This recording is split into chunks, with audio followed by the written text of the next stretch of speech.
Hi, everyone. Thank you so much for joining us this evening. My name is Sarah Traver. I'm the director here at Traver Gallery, and this is Tori Karpenko, and he is our featured artist this month. Appreciate you joining us for this live exhibition walkthrough. We're also recording this so that it will be available to watch after the fact. So thanks for giving us that opportunity as well. Tori's exhibition has been opened in November, so we've had the privilege of living with this show for just about a month now. It's a really wonderful exhibition. The title of the exhibition is Living Inside a Reflection, and we're actually standing in front of the title piece, which is, I think, a beautiful kind of entry point into this show. Tori, you've been showing your work here in the gallery at Traver Gallery for how many years now? This is the fourth show, so 2015, 6 years. Yeah, 6 years, 4 shows in 6 years. The very first show, some of you may remember seeing here in the gallery. It was a pretty memorable show. Tori actually approached us with the idea of a site-specific, well, not site-specific to Traver Gallery originally, but became site-specific to us, but a project wherein you rebuilt an entire fire lookout out of reclaimed material in this gallery. It was an amazing exhibition. And then since then, we have been working together, and the work, it's been wonderful to watch the evolution of your work and how you've continued to kind of explore both sculptural themes and develop your painting, your landscape painting specifically. And yeah, we'll have an opportunity to walk through the exhibition tonight. Hopefully you can all see, we've got Deb spotlighted on the camera, so you should see her video nice and big. If you want to drop any questions that you have during the program into the chat, we will have some time at the end to answer any questions, and we'd love to hear from any and all of you about your thoughts on the show. And yeah, let's go ahead and jump in. Sounds great. So Tori, can you tell us a little bit about this specific body of work? And maybe we can start with the painting up front here. Sure. So I look to nature to tell the story, and this story is really about fire and water. And the sculpture in this show really tells the story of fire, I think, really well in a way that the paintings don't. But water for me continues to be my source of hope. That's where I go when I'm in the mountains, in particular, to sit, be quiet, reflect, and just recharge and really observe the ways that nature is regenerating. I've lived through many years of wildfire in the Met How now, 20 years. Not every year has been bad, but this year was certainly one of the bad ones. And I think water is really what gives me a sense of hope. And it is by far one of the most fascinating things to try and paint. There's a lot going on, and it can be really abstract. This is, I think, is one of the more abstract paintings in the show. All those things happening on the surface. I know what's creating some of those reflections because I remember being there, and I've seen the photographs of what lives up here, but I like the mystery of how is all this happening? Yeah, totally. Tori, you mentioned the Met How. For those who might not be so familiar with Washington geography, can you kind of place us in the world? Where are you, and what is this landscape that you're painting and focused on? If you can picture where Seattle is, I'm on the other side of the mountains. So I'm actually 4 hours away. I drove over today over a snowy pass, and the climate and the geography is very different than Seattle. It's the dry side. So we have 4 seasons, really hot summers that have been very dry and very fire prone. Yeah, so it's the Met How Valley, which is sort of bumps up against the Okanagan and almost up on the Canadian border there. I think a lot of the imagery in this exhibition comes from that wilderness that lies right at the edge of the Canadian border. Is that right? Yeah, there's an area that actually kind of surrounds Glacier Peak that is, I think of as sort of that's my range. And sometimes further south, but the North Cascade Mountains, I fell in love with them 22 years ago, and I'm still going back for inspiration. Yeah, and so for those of you who might not know, well, you probably do know because it's all over the news every summer, there have been really unbelievable forest fire years in the last, couple decades, but specifically in the last 5 years, it's been really bad. And so Tori, I know maybe we can just see the sculpture because that so poignantly illustrates kind of what you're focused on. Yeah, the statistic that I caught this year that really tells the story is that 62% of the forest where I live is burned in the last 20 years. 62%. 62. Wow. And again, this was another year that really created a sense of despair. And what I'm interested in doing here is, this is called Vessel for All That Remains. And it's essentially this very dry, burnt, distressed shape that is being refilled with the lake colors. So again, my source of hope is at the base, trying to refill something that has just been through so much destruction, actually. So I went looking for something that was at least somewhat in a bowl shape already. This was upside down when I found it, probably a 180-year-old spruce tree that had burned out some of the root wad, the base of the tree, and then had been cut down. And so it took quite a bit of effort over a year ago to get it out of the woods.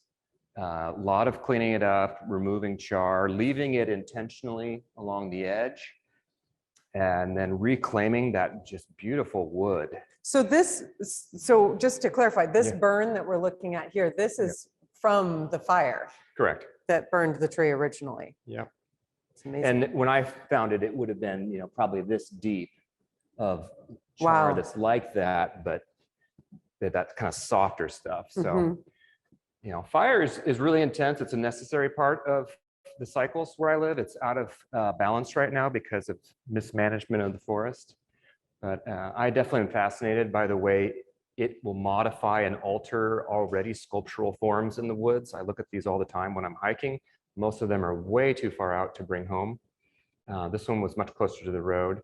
But just really seeing nature create sculpture and then another layer of sculpture with the fire stress. Yeah, I mean, the way you've kind of inverted this, and it almost, again, we've had the opportunity to live with this and watch people encounter this exhibition for a month now, and pretty universally, people really see this as, something that represents growth or abundance, or even though it is this sort of charred remains of something that was really caused in devastation, Correct. Yeah. Made in devastation. So an extraordinary piece. How did you want to tell us how you got it here? Every step is such a journey with this thing. It was a real big adventure to get it home. It was about to snow when I finally got it out of the ground, just as it was kind of like end of the season road closing. And every time I've moved it, it's been kind of a big ordeal. But I brought it in a U-Haul, got it here, and we thought we were just like, all right, we got it upstairs. And then we realized, oh my God, it barely fits in the gallery. So there's a great photo of Sarah just looking at it like, how's this gonna work? How are we gonna do this? And then we actually tipped it and rotated it around. And I think it was because of that little it was a very happy accident that we were able to pivot it around a post in the gallery and actually get it in the door. Part of the journey for me is working with whatever nature is providing. So it's not like you go shopping and say, well, I want a shape like this. Right. It's very much an organic, wild shape, and that's part of the dance that I love. Yeah, absolutely. It's an amazing piece. So, just so that I understand, so this piece, this is the root structure that you're looking at, and the tree this was found the other way around. Correct. And there would have been probably at least 2 more roots going this way, but those were burned in the fire. Yeah, amazing. Well, let's look at some of the other paintings if we can. Maybe, where would you like to start? Let's go maybe there and then left. Okay. Yeah. So these pieces, these are sort of different than some of the other pieces in the show. These are painted on reclaimed wood. Is that right? Yep. Yeah, there's a few things I want to mention about these. So the reclaimed wood for me is really interesting to be working with something that's closer to a wild object. So there's sort of 3 progressions. We'll look at masonite, which is where we started that first painting. That's what I have been on probably 22 years. Mic's working okay? No? No. Lost the mic.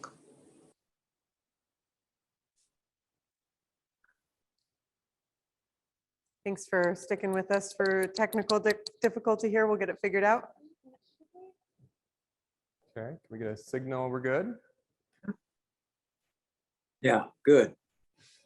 Okay. All good. I don't know how that went across, but anyway, the reclaimed wood, it's a step closer to the wild object, and there's that wood grain that I get to play around with. So things like this, I don't know how that happened in the course of this thing's life. This is probably an 80-year-old piece of lumber, but at some point that came off, and it just creates an opportunity for me to have an interaction or to treat it in a different way. Sometimes this shape right here from a distance actually looks like a rock, from certain angles.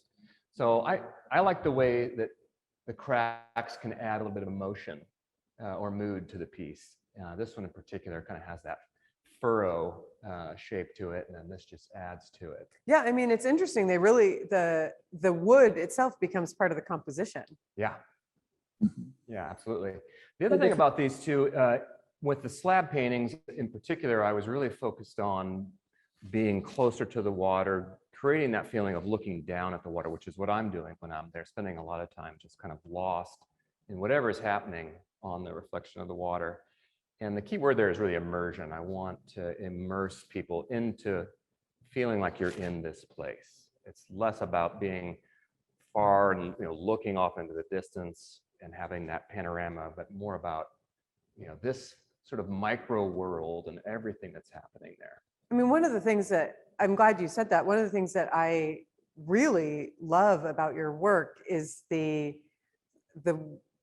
observation that is evident in it. Like you clearly are seeing, so with like great detail, all of these aspects of this environment. Like it's not just the water and the reflection, it's the lichen, it's the larch bits on the edge of the water and the texture that creates, the stones beneath the surface of the water, the color of the water, whether it's silty or not silty, or how that color changes with the weather. And it's just an incredible, it's almost as if we're there in the mountains with you and you're a naturalist giving us a tour of this environment and pointing out all of these details to us, highlighting them. The next best thing for me if I can't be out. So it's great to be in the studio painting places I've been. Yeah, I'm absolutely fascinated by the transitions that happen depending on what the sky is doing, how cloudy it is, the way that there can be this line, this transition. Some of the other paintings that we'll go to this one next actually is a really good example of. Yeah, I mean, I think also I want to point out the sort of surreal quality that you're able to achieve in these paintings, even though they are sometimes like hyper realistic almost. They're almost photorealistic. There's this sense of being on the edge of the surreal, like you are almost falling into this landscape, or it's the way things reflect and are not, they get distorted. Yes. It's really interesting. Yeah, those are fascinating parts of the painting for me. The bottom right corner here, where it's changing into that green color somehow. I think water is just so mysterious. There might actually be a science to it that you could explain why a lake is a certain color at a certain elevation on a certain day in certain conditions. I don't really know that I need to know that. I really just like looking at the way that it changes, even when it's still. So, I mean, and this is an amazing scene that you've painted here. Yeah. What is, I mean, is that the shadow of the mountain?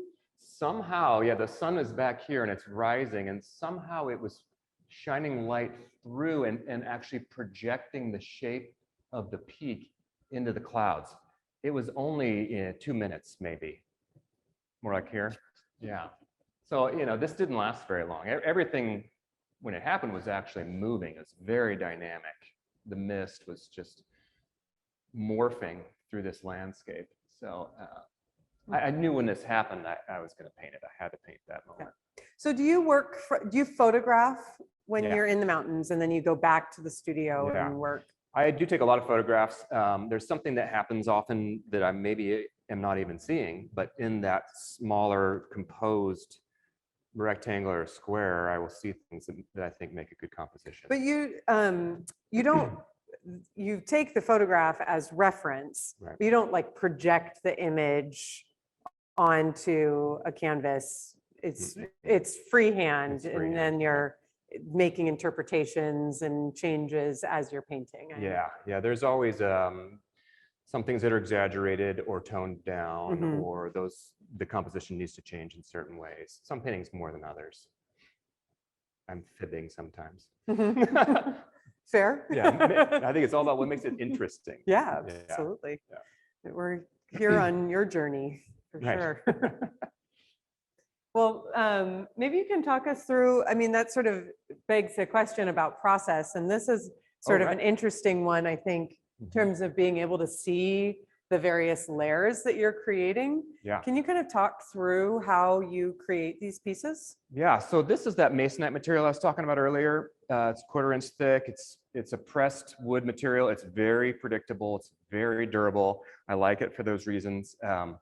Several years ago, I was working on a project that was kind of like a hasty. I needed to make it look more interesting really quickly, and I threw a bunch of snow onto the masonite, and then I had a weed burner, like a torch, and was basically burning the masonite with the snow on there, and realized, wow, it just creates this pattern. The snow resisted the torch, and it burned the wood around the snow. So ever since that moment, that has been one of the dances for me, is taking the raw masonite, putting usually rocks, sometimes metal, down onto that masonite that are related to the composition I'm trying to make.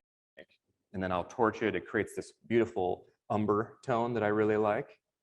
And then I spend a certain amount of time with ink, and I'll draw into the sort of the underlayer. And that's actually often my favorite step because it's very exploratory. It feels very free, and I'm kind of allowed to just bring a lot more than what's actually in the photograph into the painting at that step.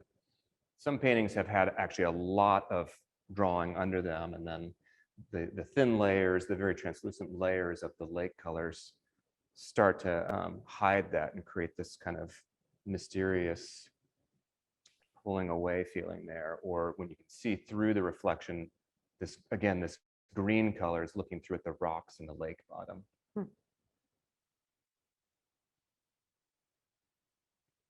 And then you actually get quite a bit of, I mean, again, have the feeling of being sort of photorealistic from a distance, but then as you approach the work, you really see a lot of your hand and the built up layers of paint and texture that you're creating. Yeah, I work with acrylic, and I think there's a lot of pros and cons, acrylic versus oil. And the advantages painting water with acrylic are that I can put 20 layers down, and they can be very, very subtle amounts of color. And it's interesting, for example, if I have the raw masonite and the ink, and then I do like a very subtle wash of Payne's gray as a color I use a lot, it just completely changes it. All of a sudden it looks wet.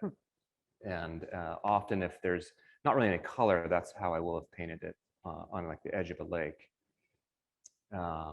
But it is, yeah, there's a lot of layers than anything that's being built up to give it that sense of depth and presence. Where did you study, Tori? I went to Drake University in Iowa, and my favorite things about that, the professors were very talented, and there were very few of us, so we got a lot of attention. It was basically 4 to 1. Yeah, and you didn't grow up in Iowa. Where did you grow up? I grew up in Nebraska, which is devoid of lakes that look like this. They would all be not transparent, not translucent, opaque colors or brown. So yeah, I came to Washington in '98 and fell in love with the place. How did you find your way here? Olden Village is way up Lake Chelan. It's an old mining community that was converted to a retreat center. So I spent a year up there, and it's surrounded by wilderness. So great access point.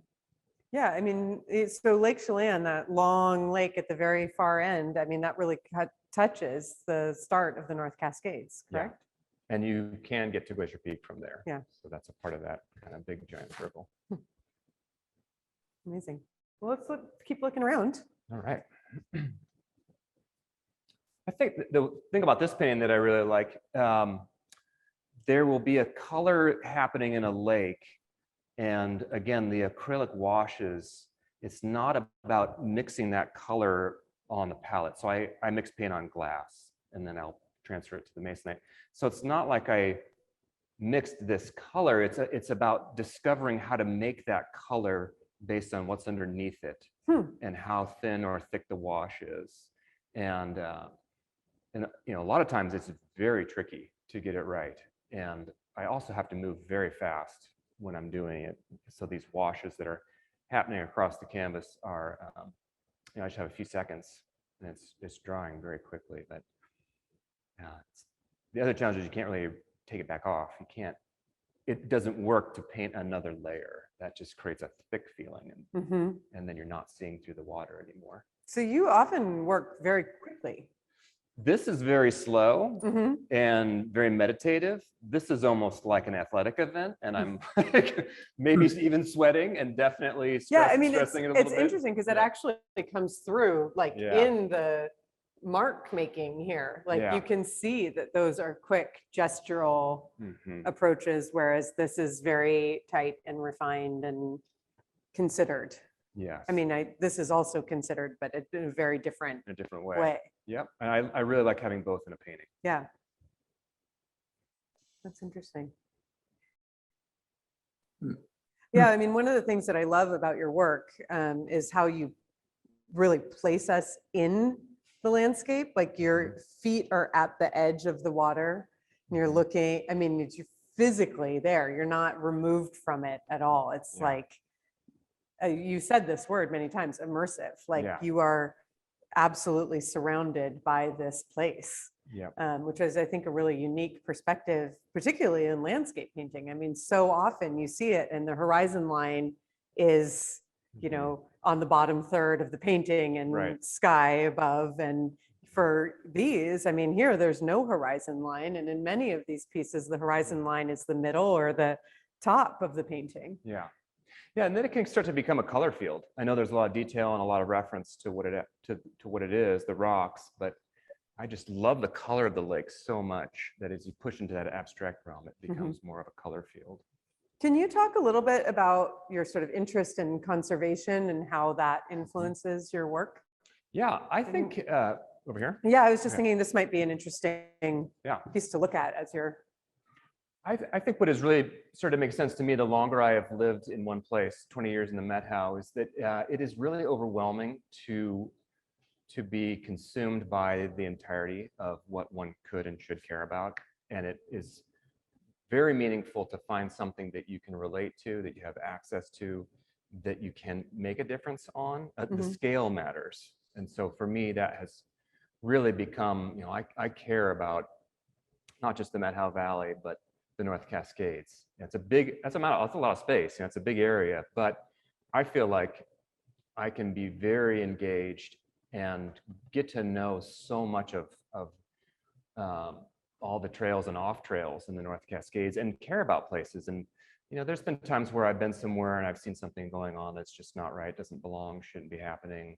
I mean, even if it's just garbage or people using trails incorrectly. And I think that's just a real opportunity to do something about it. And again, it's a scale where I feel like one person can actually do something. Yeah, I mean, as a gallerist representing this work, I think it's really interesting because it's so obviously about the environment, and you speak very eloquently about your sort of concern about climate change and how we're treating our environment.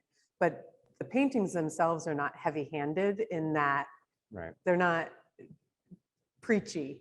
It really seems like it's about drawing a connection for people to like feel that sort of heart tug about place and remembering about place and like having, I mean, these are probably unfamiliar landscapes to most of us who are not mountaineers and who do not live in the North Cascades, but there's something about that is very familiar and like puts you back at a moment in time where you've like had this experience in nature, whether it's standing on a bluff beside the Pacific Ocean or in the mountains, and it just takes you back to that place and that feeling of like appreciation for environment. And I think that's such a nice way of kind of having that bigger conversation about conservation and the human impact on the environment without people maybe shutting people down or stopping them, you know? Yeah, I like what you just said. I think wonder and hope are very important words. If I was painting burnt landscapes, I would probably be a very depressed person. I paint this for a reason because this gives me hope. And the sculptural object, you can say that fire piece in a way that the painting doesn't, and I like that. But for me, and I've actually shown juxtaposed against someone who had the opposite orientation. You know, their paintings were about things blowing up or being on fire. It was a jarring juxtaposition and contrast. And I think both are needed and important, but this is where my heart really is. Yeah. You know, this is cathartic. This is healing. Place-based healing is really the words that I use to describe having a connection that keeps you engaged, keeps you going, positive outlook. Yeah, absolutely. Where is this painted? This is such a different landscape. Yeah, well, I'm not going to name the lake, but it's near Skykomish area. And this is something I haven't really seen. You know, there's something about color in a lake when it's actually really shallow. And so much of this lake was shallow, and there was all this wonderful texture happening in the rock. And so this painting was the first time I think that on Mason, I didn't burn it very much at all. I may have not even torched it at all, but I used color pencil a lot instead of ink because I really loved the textures. It's essentially this type of rock that's underwater. Some places in the Cascades have a lot more granite slabs than others. And that's actually one of my favorite things to hike on, but granite underwater can be just amazing. Other times it's that more cobbly, smaller rocks, you know, things that are decomposing. Sure.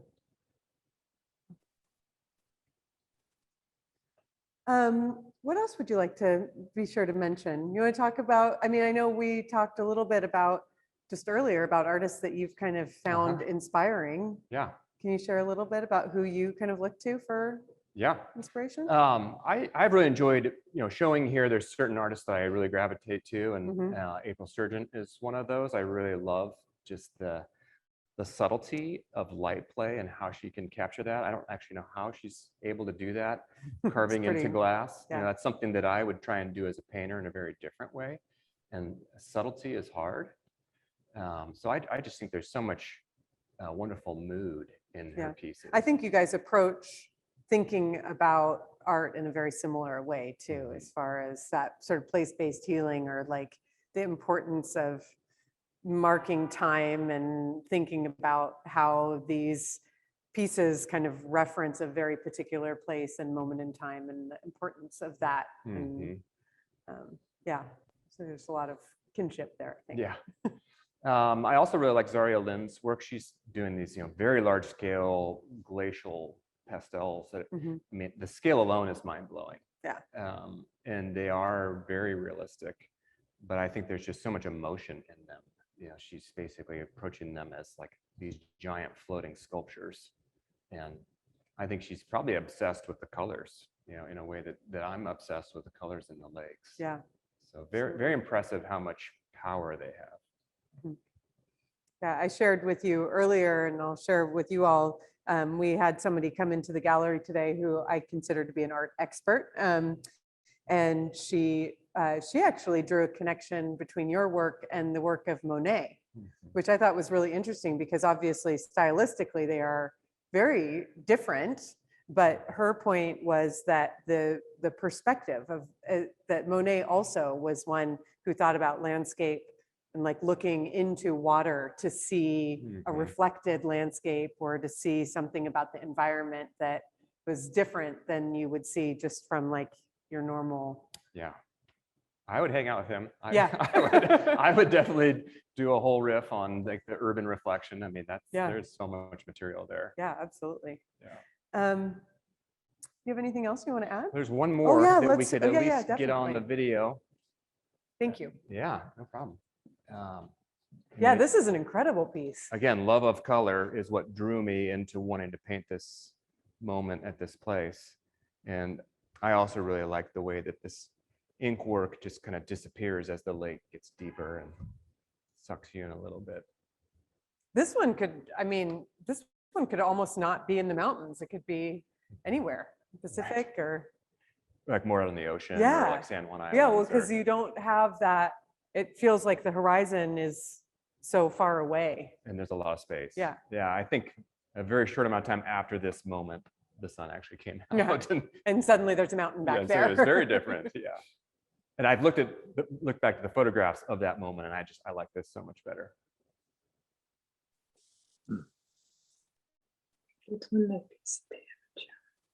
That what? Let's take another, I mean, we did kind of brief introduction with on this one, but maybe it's a nice place to end as well. It's such a beautiful piece. The detail in the trees in this is unbelievable. People will ask me how much time I'll spend on a painting. And I usually say I have a goal of a month for each painting. If I stay on, one per month, then I'm on track for a show and that kind of thing. And it's always just interesting to me the way I could maybe spend one session like right there. That actually takes a really long time. And then maybe that entire sky would be done in one session. So thank goodness, I could never paint all like that, because that is a marathon. That's very exhausting. It's really nice to mix it up and have things that are more abstract happen quicker or just a different way. Beautiful.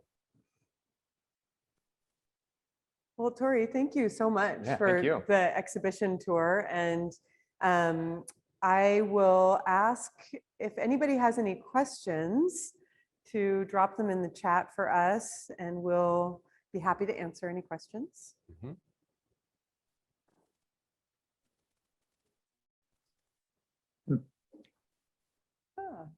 Apparently we had one question about this painting, but we answered it.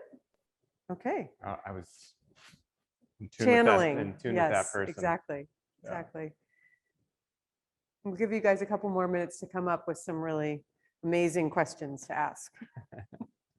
Just kidding. No pressure. Do we have time to walk over to that? Yeah, painting? sure. We can walk over. Yeah. That was Deb asking a question.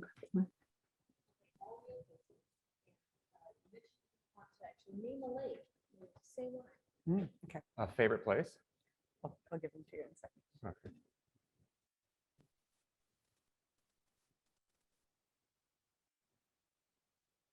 So Tori, tell us about this painting briefly, and then I'll ask you a couple of questions that came through on chat. Sure. This is another slab, and the first time that I laminated two beams together to make something even bigger. And I really like that direction. This lake's called Beauty Lake, which I have no idea why that name actually stuck. It's just kind of like, well, duh. That was easy. Yeah, but I think one of the things for me is I really like what are often considered tarns. So they often are not named, but when I look at maps, it's almost like, okay, I've been to all those named lakes on those trails. Now I want to go to those no-namers that are even smaller. So there's, again, that science of how do colors happen. This one, I've been back many times just to look at just kind of the weirdness almost of this slightly purplish gray rock into this really deep green. So again, those translucent layers and trying to create this effect was really tricky on this one, but really liked how the colors worked out. That's beautiful. So questions for you. Are these all real places? Yeah, I have never faked a place. I have hidden its identity. And that's sort of a sworn to secrecy pact that I sometimes have with people who take me to a place. Okay, so that was Yeah. actually the next question Yeah. was, you mentioned not revealing the name of one of the lakes. Right. Why? I might do it if I was talking to the person one-on-one. I think that what is happening, and this gets back, I think there's a dimension of conservatism or caring about place that places are getting loved to death. And I have watched that happen in North Cascades. There are places I just don't go anymore because they are too crowded. And I definitely want more people getting out. I want people to see this, have their own experiences. But that, the whole world of posting where you are and naming it and blowing it up on social media has some real negative impacts. And I've seen that firsthand. So I've promised some people I wouldn't tell the name of the lake. Yeah. And trying to honor it. Keep your promises. Yeah. What's next for the future, for future work or additional landscapes? You think you'll move beyond the North Cascades? You're going to go down to California and start? Oh my painting? gosh. I mean, you just were in the Southwest and the photos you Yeah. took were unbelievable. Anytime I go to a new environment, I'm always taken by color and texture. And we'll spend a lot of time while I'm there thinking about, well, how could I make this as a sculpture? Or how could I paint this? And I do have to stay focused because there are so many different possibilities. But I do want to explore place-based healing outside of what's familiar. I am interested in exploring what that means in different places. That's awesome. Yeah. I'm thinking that this one's from somebody in Twisp or the surrounding area. Uh-huh. Are you ever going to teach art to us locals? I have actually, I love teaching. I think one time I taught a painting class, and it was interesting. I was taught you have to know how to draw before you can paint.